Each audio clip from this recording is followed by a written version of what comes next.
आप आज यहां बर्फ में खड़े हैं, मगर आप में से किसी को सर्दी नहीं लग रही है। आप बारिश में खड़े हुए, कोई भीगा नहीं। गर्मी में आपको गर्मी नहीं लगी, सर्दी में आपको सर्दी नहीं लग रही है, क्योंकि देश की शक्ति आपके साथ है।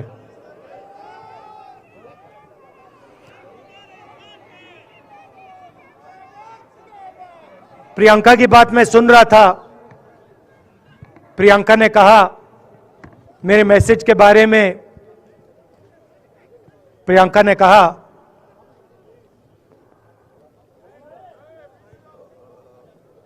नॉर्मली होता नहीं है, मगर मेरे आंख में आंसू आए।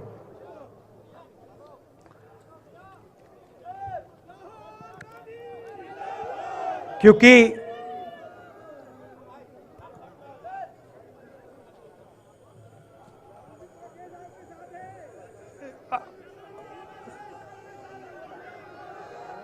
मैं कन्याकुमारी से चला, शुरुआत की और पूरे देश में हम पैदल चले। मैं सच बताऊं, आपको अजीब लगेगा, मगर मैं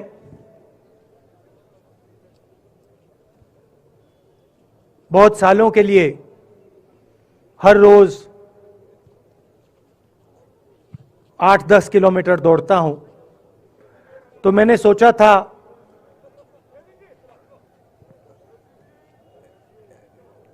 देश कन्याकुमारी से कश्मीर चलने में इतनी मुश्किल नहीं होगी। मेरे दिल में था कि आसान होगा, फिजिकली मेरे लिए ये मुश्किल काम, मैंने सोचा था मुश्किल काम नहीं होगा। शायद मैं काफी वर्जिश करता हूं, थोड़ा सा अहंकार आ गया, जैसे आ जाता है।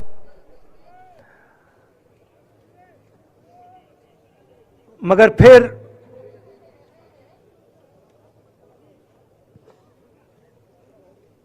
बात बदल गई।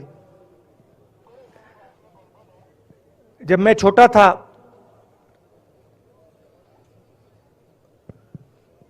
फुटबॉल खेलता था,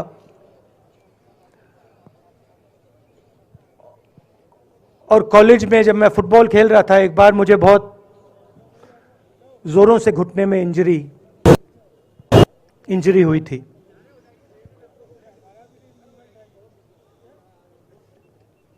मैं उसको भूल गया था।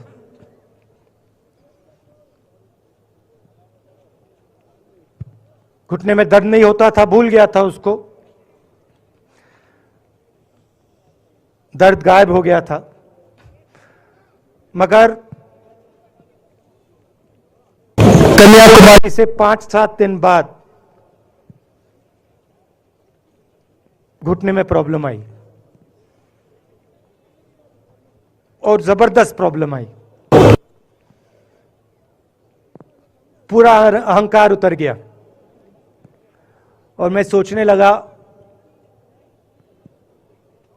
क्या मैं ये जो 3500 किलोमीटर हैं, क्या मैं इनको चल पाऊंगा या नहीं। तो जो मैंने सोचा था आसान काम होगा, वो काफी मुश्किल हो गया। मगर फिर मैंने किसी ना किसी तरीके से ये काम पूरा कर दिया। बहुत कुछ सीखने को मिला, बहुत कुछ सीखने को मिला। मैं आपको बोलूं तो दर्द सहना पड़ा काफी, मगर सह लिया। रास्ते में एक दिन मुझे दर्द हो रहा था, काफी दर्द हो रहा था, और मैं सोच रहा था अब 6-7 घंटे और चलने हैं। और उस दिन मुझे लग रहा था कि आज मुश्किल है। और एक छोटी सी बच्ची आई, दौड़ती हुई आई मेरे पास और मुझे कहती है कि मैंने तुम्हारे लिए कुछ लिखा है, मगर तुम अभी मत पढ़ो, इसको बाद में पढ़ना।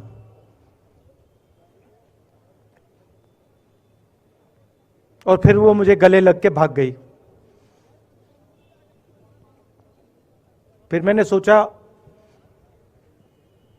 अब पढ़ता हूं क्या लिखा है।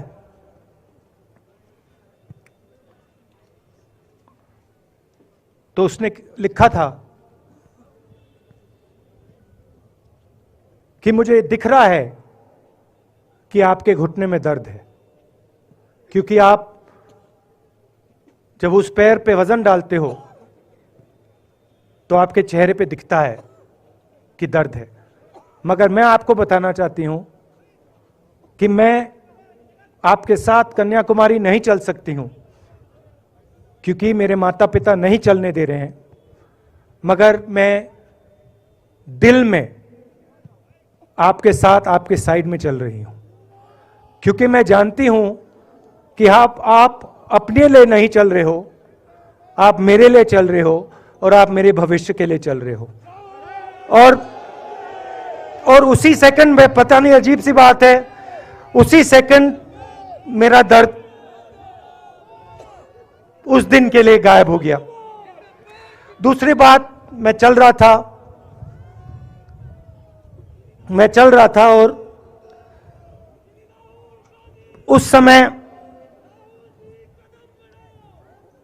उसी समय वहां पे थोड़ी सर्दी बढ़ रही थी। सुबह का समय था और 4 बच्चे आए।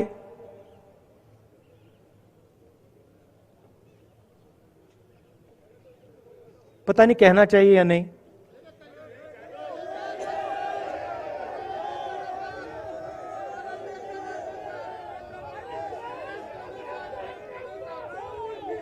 तो कह देता हूं, छोटे से बच्चे थे, भिखारी थे, भीख मांगते थे और मेरे पास आए। कपड़े नहीं थे, मैंने देखा, शायद मजदूरी भी करते थे तो थोड़ी मट्टी थी उन पे। खैर, मैं ये चीजें देखता नहीं हूं, तो मैं उनके साथ गले लगा, घुटनों पे गया, ऐसे उनको पकड़ा मैंने, क्योंकि मैं उनकी लेवल पे रहना चाहता था। और फिर, नहीं सुनिए, मैं ये बात कहना नहीं चाह रहा था मगर कह दूंगा। तो उनको ठंड लग रही थी, वो कांप रहे थे, शायद उनको खाना नहीं मिला था, छोटे बच्चे मजदूरी कर रहे थे।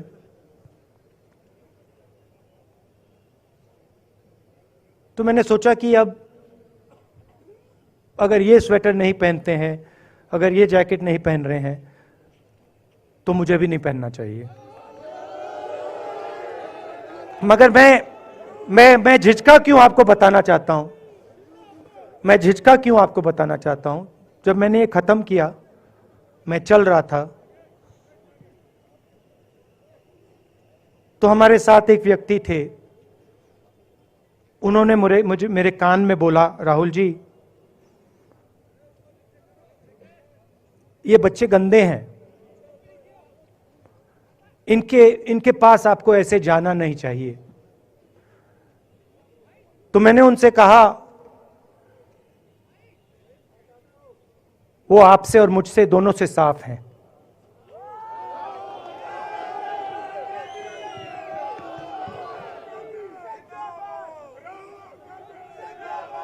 तो देश में कभी कभी यह विचारधारा दिखाई दे जाती है। दूसरी बात आपको बता देता हूं, शायद लोगों को अच्छी ना लगे। जब मैं चल रहा था, आपने देखा होगा कि बहुत सारी महिलाएं रो रही थी। आपने देखा? आपको मालूम है क्यों रो रही थी? नहीं, उसमें से बहुत सारी महिलाएं इमोशनल थी, मुझसे मिलकर रो रही थी, मगर उसमें बहुत सारी ऐसी भी महिलाएं थी जिन्होंने मुझे बोला कि उनके साथ बलात्कार हुआ है, उनको किसी ने मोलेस्ट किया है, उनके किसी रिश्तेदार ने उनको मोलेस्ट किया है। और जब मैं उनसे बोलता था, बहन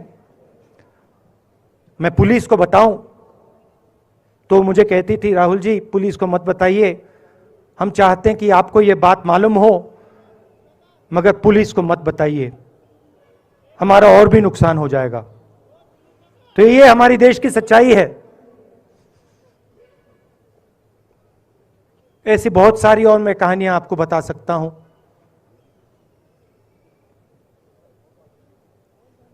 तो फिर मैं कश्मीर की ओर आ रहा था और मैं सोच रहा था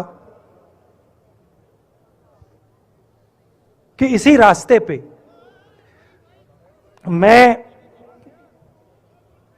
नीचे से ऊपर जा रहा हूं। मैं सोच रहा था कि इसी रास्ते से सालों पहले मेरे रिश्तेदार नीचे से ऊपर आए, सॉरी ऊपर से नीचे आए, कश्मीर से इलाहाबाद गंगा की ओर गए। और मुझे ऐसा लग रहा था कि मैं वापस अपने घर जा रहा हूं।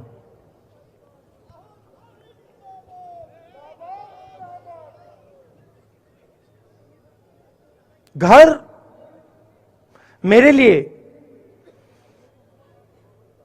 जब से मैं छोटा था, मैं सरकारी घरों में रहा हूं, मेरा अपना घर नहीं है। तो मेरे लिए घर, जिसको जो स्ट्रक्चर होता है, उसको मैंने कभी घर नहीं माना। वो मेरे लिए, मैं कहीं भी रह लूं, वो एक इमारत होती है, वो घर नहीं होता है। घर मेरे लिए एक सोच है, एक जीने का तरीका है, एक सोचने का तरीका है।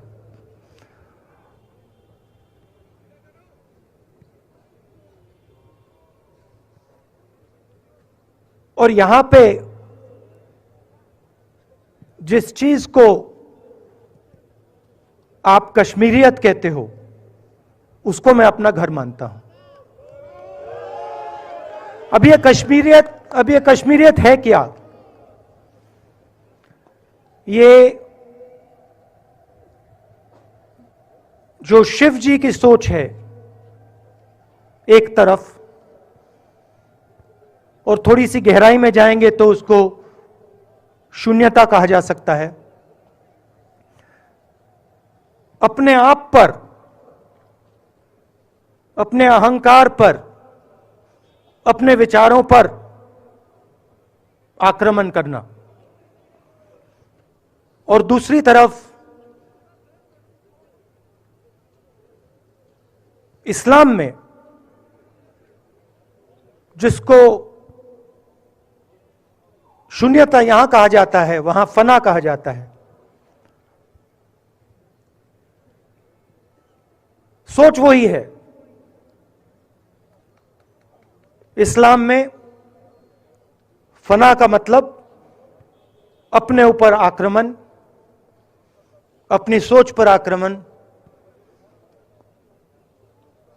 जो हम अपना किला बना देते हैं कि मैं ये हूं, मेरे पास ये है, मेरे पास ये ज्ञान है, मेरे पास ये घर है, उसी किले पर आक्रमण करना, वही है शून्यता, वही है फना। और इस धरती पे ये दो जो विचारधाराएं हैं,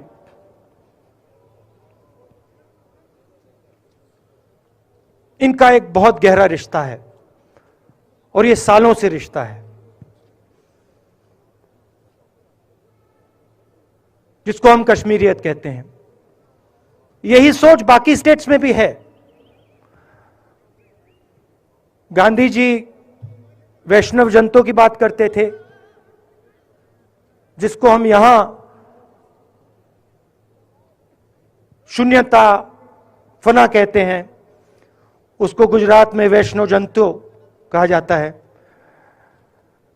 असम में शंकर देव जी ने भी यही बात कही। कर्नाटक से हमारे यहां जो लोग आए हैं वहां बसवा जी ने यह बात कही। केरल में नारायण गुरु ने ये बात की। महाराष्ट्र ने ज्योतिबा फुले जी ने यह बात की। और यहां इसको हम कश्मीरियत कहते हैं। लोगों को जोड़ना और दूसरों पर आक्रमण नहीं करना, अपने आप पर आक्रमण करना, अपनी कमी देखना।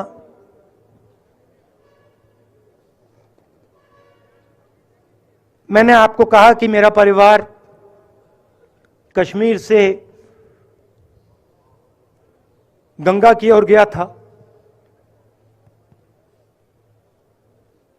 इलाहाबाद संगम के बिल्कुल किनारे वहां पास में हमारा घर है।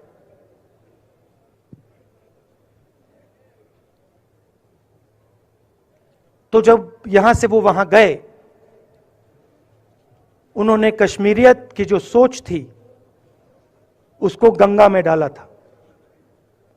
गंगा में ले गए उस सोच को और उत्तर प्रदेश में उस सोच को फैलाया था, जिसको उत्तर प्रदेश में गंगा जमुना तहजीब कहा जाता है।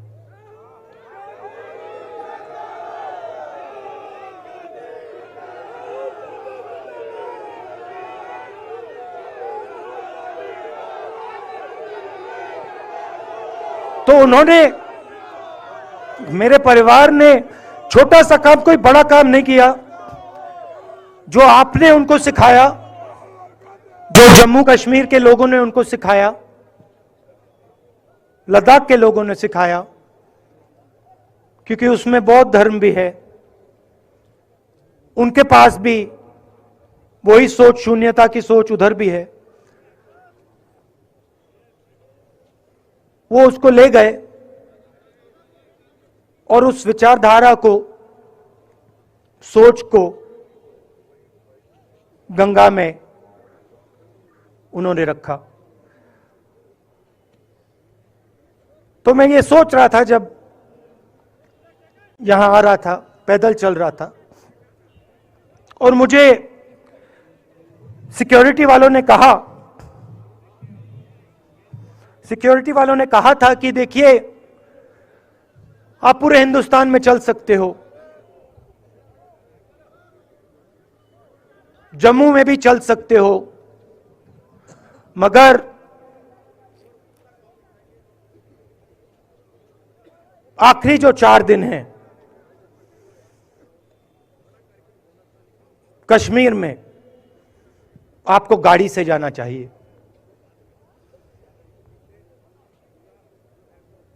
वेणुगोपाल जी ने मुझे कहा पहले, और जो ऑर्गेनाइज कर रहे थे उन्होंने कहा। 3-4 दिन पहले एडमिनिस्ट्रेशन ने कहा कि देखिए, शायद डराने के लिए, कि देखिए अगर आप पैदल चलेंगे तो आपके ऊपर ग्रेनेड फेंका जाएगा। तो मैंने सोचा, नहीं सुनिए, मैंने सोचा कि ऐसे करते हैं, मैं अपने घर वापस जा रहा हूं, 4 दिन पैदल चलूंगा, अपने घर के जो लोग हैं उनके बीच में चलूंगा। और मैंने सोचा कि जो मुझसे नफरत करते हैं उनको क्यों ना मैं एक मौका दूं। कि मेरी सफेद शर्ट का रंग बदल दें, लाल कर दें।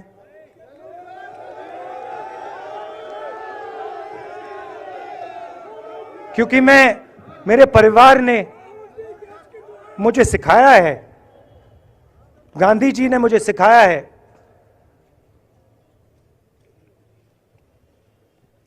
कि अगर जीना है तो डरे बिना जीना है, नहीं तो जीना नहीं है। तो मैंने मौका दिया, मैंने कहा मैं 4 दिन चलूंगा, बदल दो टी शर्ट का रंग, लाल कर दो, देखी जाएगी। मगर जो मैंने सोचा था वही हुआ। जम्मू कश्मीर के लोगों ने मुझे हैंड ग्रेनेड नहीं दिया, अपने दिल खोलकर प्यार दिया, गले लगे।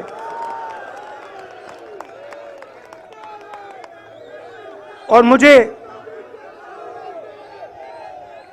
बहुत खुशी हुई कि उन सब ने मुझे अपना माना और प्यार से बच्चों ने, बुजुर्गों ने आंसुओं से मेरा यहां स्वागत किया।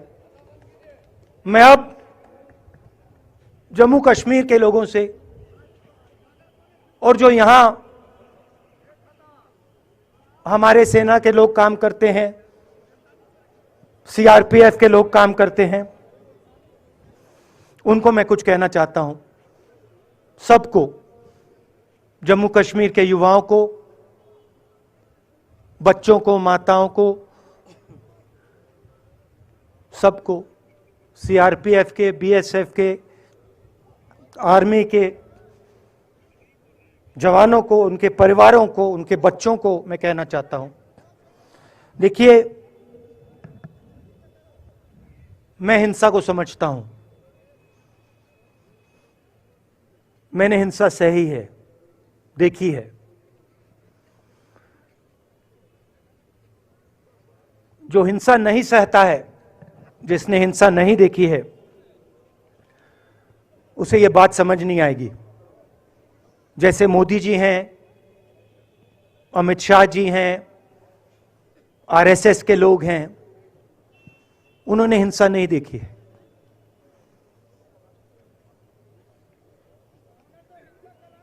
डरते हैं, नहीं डरते हैं, देखिए डरते हैं। यहां पे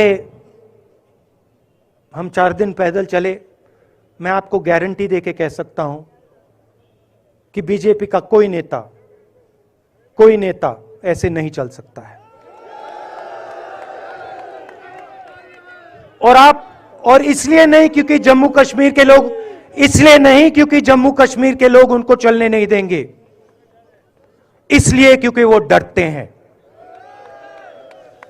खैर, मैं अपने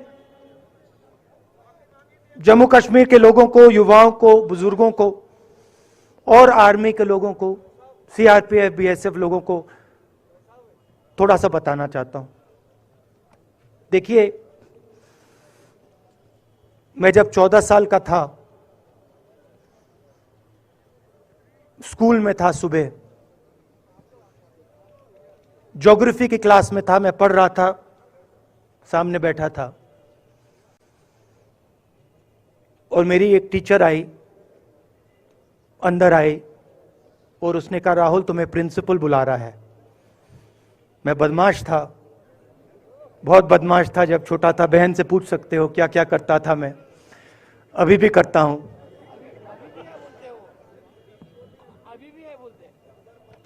मैंने सोचा प्रिंसिपल बुला रहा है, मैंने कुछ गलती की होगी, अब मार पिटेगी। वहां पे केनिंग होती थी, मैंने सोचा था अब केनिंग होगी मेरी।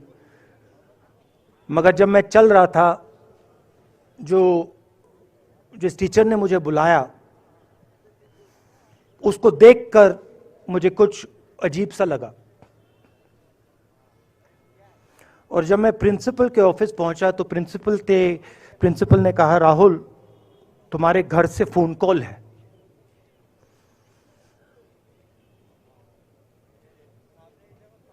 और जब मैंने उसके शब्द सुने, मुझे पता लग गया कुछ गलत हो गया है। मेरे पैर कांपे और मैंने जैसे फोन अपने कान पे लगाया तो मेरे मां के साथ एक औरत काम करती है, वो चिल्ला रही थी, राहुल, दादी को गोली मार दी, दादी को गोली मार दी, दादी को गोली मार दी। 14 साल का था।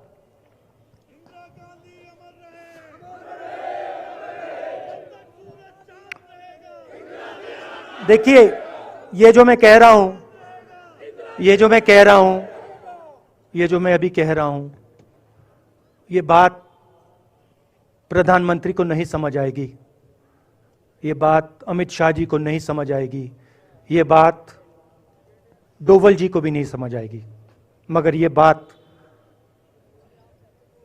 कश्मीर के लोगों को समझ आएगी, ये बात सीआरपीएफ के लोगों को समझ आएगी, ये बात आर्मी के लोगों को समझ आएगी, उनके परिवारों को समझ आएगी। तो उन्होंने मुझे कहा, नाम ओंगमू है उसका, उसने कहा दादी को गोली लग गई, दादी को गोली लग गई। और फिर मुझे गाड़ी में वापस ले गए, प्रियंका को मैंने स्कूल से उठाया, मैं वापस गए।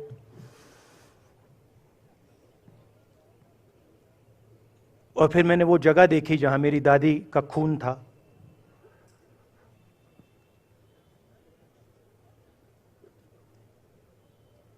पापा आए, मां आई, मां बिल्कुल हिल गई थी, बोल नहीं पा रही थी।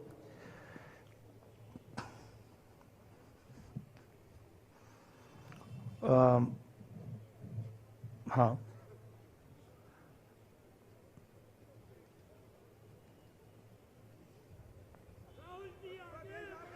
फिर क्या हुआ, तो जब जो हम लोग हैं जिन्होंने हिंसा देखी है,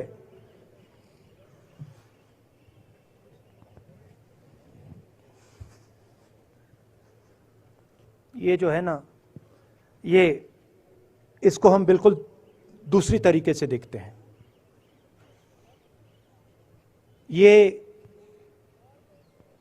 आप सबके लिए टेलीफोन है, ये हमारे लिए सिर्फ टेलीफोन नहीं है।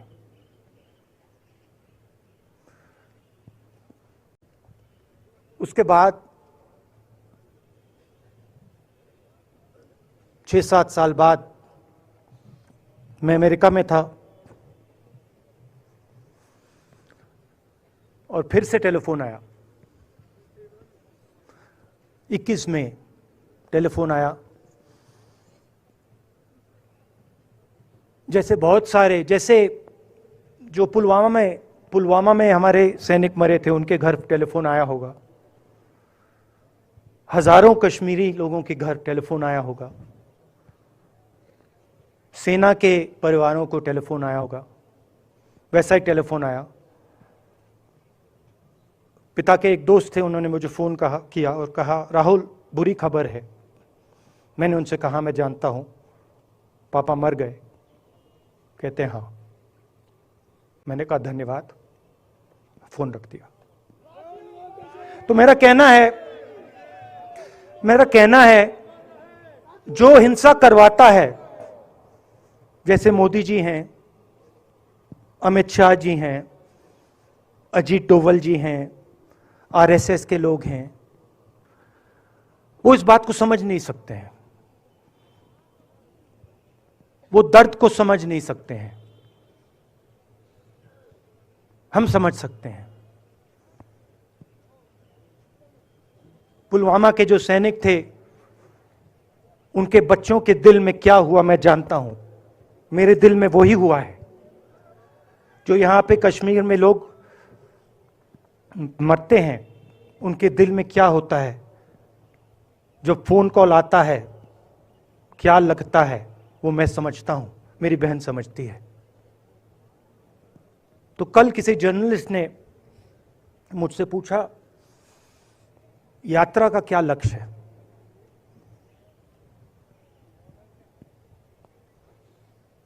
कहा कि यात्रा क्या अचीव करना चाहती है, जम्मू कश्मीर में क्या अचीव करना चाहती है। मेरे उस समय दिमाग में आया, मगर मैंने कहा नहीं बोलता हूं, कल भाषण में बोलूंगा।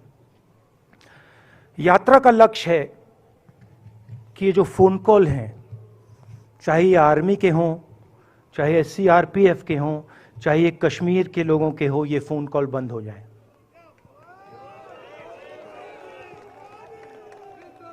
कि ये फोन कॉल किसी बच्चे को, किसी मां को, किसी बेटे को ना लेना पड़े। मेरा लक्ष्य ये जो फोन कॉल हैं इनको बंद करने का है। अब देखिए, बीजेपी आरएसएस के लोग आक्रमण किस चीज पे कर रहे हैं। मुझे गाली देते हैं, मैं उनका धन्यवाद करता हूं, क्योंकि मैंने आपको शून्यता की बात की, शिव की बात की, उसको मैं समझता हूं और मैं दिल से उनका धन्यवाद करता हूं कि जितना भी वो मेरे ऊपर प्रेशर डालें, जितनी भी गाली लगाएं, जो भी वो करें, उससे मैं सिर्फ सीखता हूं। तो मैं एक प्रकार से उनका धन्यवाद करता हूं। मगर जो मैंने आपको बात बोली पहले, चाहे वो कश्मीरियत है, चाहे वो वैष्णव जंतो है, चाहे वो शंकर देव जी हैं, बसवा हैं, नारायण गुरु हैं, तिरुवल्लुवर हैं जो तमिलनाडु के बड़े पोएट हैं, फूले जी हैं, और जो कश्मीरियत हैं, ये इस विचारधारा पे आक्रमण कर रहे हैं। और ये जो विचारधाराएं हैं, ये इस देश की नींव है, इस देश की फाउंडेशन है। और आपने जो किया, जो यात्रियों ने किया, हम सब ने किया, इस विचारधारा की रक्षा के लिए किया है। मैंने ये काम अपने लिए नहीं किया, मैं ऐसा काम अपने लिए कभी कर ही नहीं सकता हूं। मैंने ये काम हमारे कांग्रेसी मित्रों को ये अच्छा ना लगे, मगर मैंने ये काम कांग्रेस पार्टी के लिए भी नहीं किया है। मैंने ये काम, और हम सब ने ये काम हिंदुस्तान की जनता के लिए किया है। और हमारी कोशिश है कि जो विचारधारा इस देश की नींव को तोड़ने की कोशिश कर रही है, जो विचारधारा इस देश की नींव को तोड़ने की कोशिश कर रही है, उसके खिलाफ हम खड़े हों, मिलकर खड़े हों, नफरत से नहीं, क्योंकि वो हमारा तरीका नहीं है, मोहब्बत से खड़े हों। मैं जानता हूं कि अगर हम मोहब्बत से खड़े होंगे, प्यार से बात रखेंगे, तो हमें सफलता मिलेगी। और उनकी जो विचारधारा है, उसको हम सिर्फ हराएंगे नहीं, मगर उस विचारधारा को हम उनके दिलों से निकाल देंगे। तो आपने, देश की जनता ने हमारा समर्थन किया। हमारी कोशिश है कि हमें, बीजेपी ने एक जीने का तरीका, राजनीतिक तरीका दिखाया है। हमारी कोशिश है कि हम एक और तरीका, जो हिंदुस्तान का तरीका है, मोहब्बत का तरीका है, वो हम देश को दिखाएं। हम देश को याद दिलाएं कि हिंदुस्तान मोहब्बत का देश है, इज्जत का देश है, भाईचारे का देश। तो हमने जो कहा था, छोटा सा कदम लिया है, बड़ा कदम नहीं है। नफरत के बाजार में मोहब्बत की दुकान खोलने की कोशिश की। धन्यवाद। जय हिंद।